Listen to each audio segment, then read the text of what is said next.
Science 1977 হাম and Leyen hook নামে দুইজন সায়েন্টিস্ট অণুবীক্ষণ যন্ত্র দিয়ে ওরা খুঁজে পেয়েছে যে শুক্রাণুর ভেতরে, স্পার্মের ভেতরে প্রাণের অস্তিত্ব আছে। কিন্তু ১৫০০ বছর আগে এর ভেতরে যে প্রাণ আছে সেটার ঘোষণা কোরআনে দিয়ে দিয়েছে কে?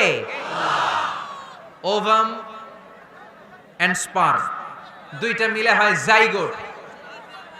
তারপর জাইগোট থেকে হয় এমব্রয়ো, ভ্রূণ। আমি, আপনি, আমরা সবাই ছিলাম ছোট্ট একটা ভ্রূণ, ব্যাঙগাচির মতো। বর্ষাকালে মাতু আইলে খালে বিলে ব্যাঙের পোনা পাওয়া যায় না? দেখতে মাছের বাচ্চার মতো, তাই না? ছোট বাচ্চারা মনে করে মাছের পোনা, বাড়িতে ধইরা নিয়ে আস, মারাকে মা পোনা লয়ে আইছি, মাই দেখে দেখ কোনি আছে না নাই? আসলে কি এটা মাছ? এটা কি ব্যাঙের পোনা? তো আমরা, আমি আপনি প্রত্যেকে আমরা ব্যাঙের পোনার মতো ছিলাম, রক্তচোষা জোকের মতো ছিলাম, মায়ের জরায়ুর দেয়ালের মধ্যে লেগেছিলাম। তারপরে আল্লাহ তাআলা আমাদেরকে বড় করতে আরম্ভ করলেন। এই স্পার্ম ড্রপ থেকে আমরা হলাম ব্লাড ক্লট, রক্তপিণ্ড। সেখান থেকে আমরা হলাম মুদগা, নুতফা, আলাকা, মুদগা, 3 স্টেজ। প্রতি 40 দিন পর পর আমার সাইজ বাড়তে লাগলো। সায়েন্স এটা স্বীকার করেছে যে প্রত্যেক 40 দিন পর বাচ্চার একটা নোটিসেবল ডেভেলপমেন্ট ঘটে। আল্লাহ রাসূল সাল্লাল্লাহু আলাইহি ওয়াসাল্লাম বলেছেন, ইন্না খালকাকুম ইউজমাউ ফি বাতনি উম্মিহি 40 ইয়াওমা। প্রতি 40 দিন পর তোমার মায়ের পেটের ভেতরে তোমার সাইজ একটু বড় করা হয়। চিল্লায় পড়ি আল্লাহু আকবার। তারপরে তুমি নুতফা থাকো, নুতফা থেকে তুমি আলাকা হও, আলাকা থেকে মুদগা, স্টেপ বাই স্টেপ রক্তপিণ্ড। তারপরে আমি হয়ে যাই গোশতপিণ্ড। ওই গোশতের ভেতরে আল্লাহ তাআলা আমার স্কেলিটন দেয়, কঙ্কাল। তারপরে এই কঙ্কালের চারদিক দিয়ে গোশত দিয়ে আমাকে আল্লাহ প্রস্তুত করে। সর্বশেষ এই চামড়ার লেভেল দিয়ে মায়ের পেটে আমাকে ডেকোরেটিং করে কে? ওয়ালাকাদ খালাকনাল ইনসানা মিন সুলালাতিন মিন তিন সুম্মা জাআলনাহু নুতফাতান ফি ক্বারারিন মাকিন ثم خلقنا النطفة علقة فخلقنا العلقة مضغة فخلقنا المضغة عظاما فكسونا العظام لحما ثم أنشأناه خلقا آخر فتبارك الله أحسن الخالقين পড়েন আল্লাহু আকবার। আল্লাহ বলেন, ছোট্ট নাপাক বীর্য থেকে তোমারে তৈরি করলাম, তুমি ছিলা পানির ফোঁটা, সেখান থেকে বানালাম জমাট বদ্ধ রক্তপিণ্ড, সেখান থেকে গোশতপিণ্ড। ওই গোশতের ভেতরে তোমার কঙ্কাল আমি জুড়ে দিলাম, কঙ্কালের উপরে গোশত দিয়ে প্যাকেট পড়ালাম, সর্বশেষে চামড়া দিয়ে ডেকোরেশন করে দিলাম। ছোট্ট ছিলাম আমরা, একেবারে ছোট্ট, অনেক ছোট্ট।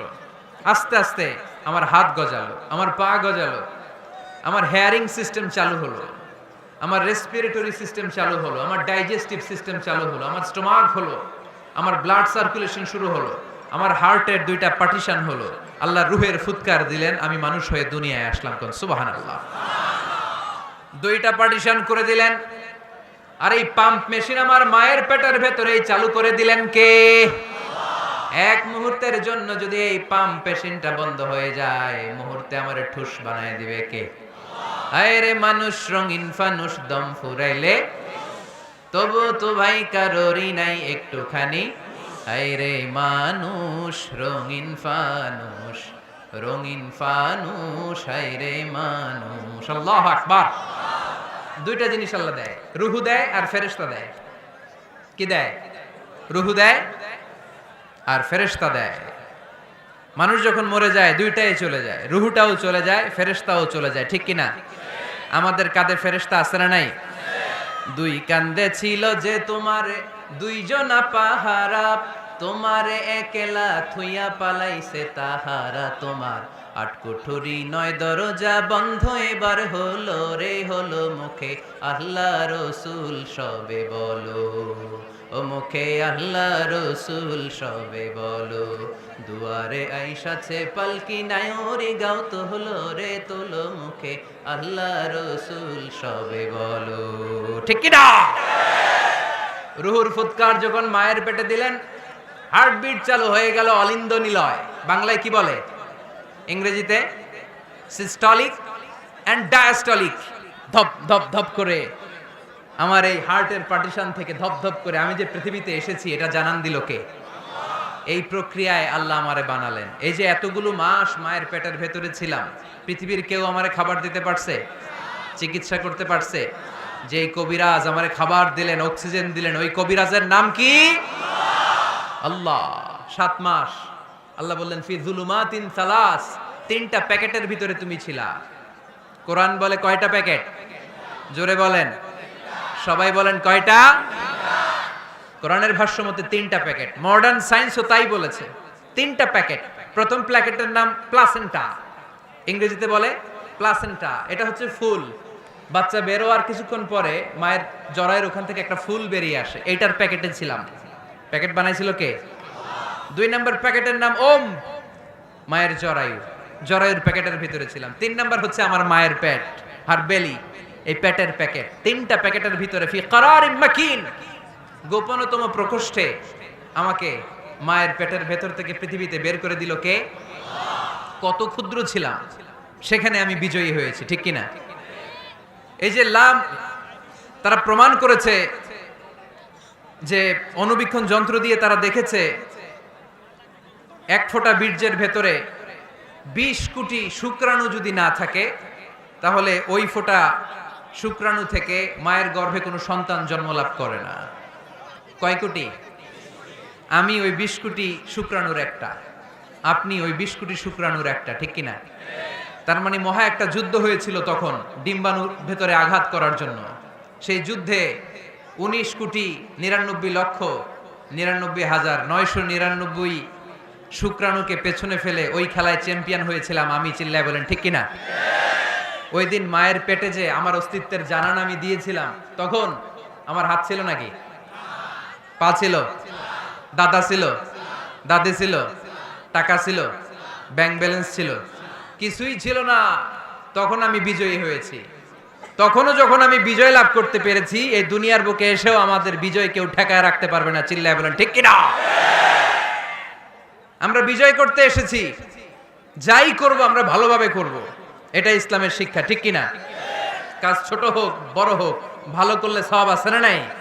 যে কোনো কাজ করো না ভাই, যে কোনো কাজ করো, তা যেন হয় সবার চেয়ে সবচেয়ে সুন্দর।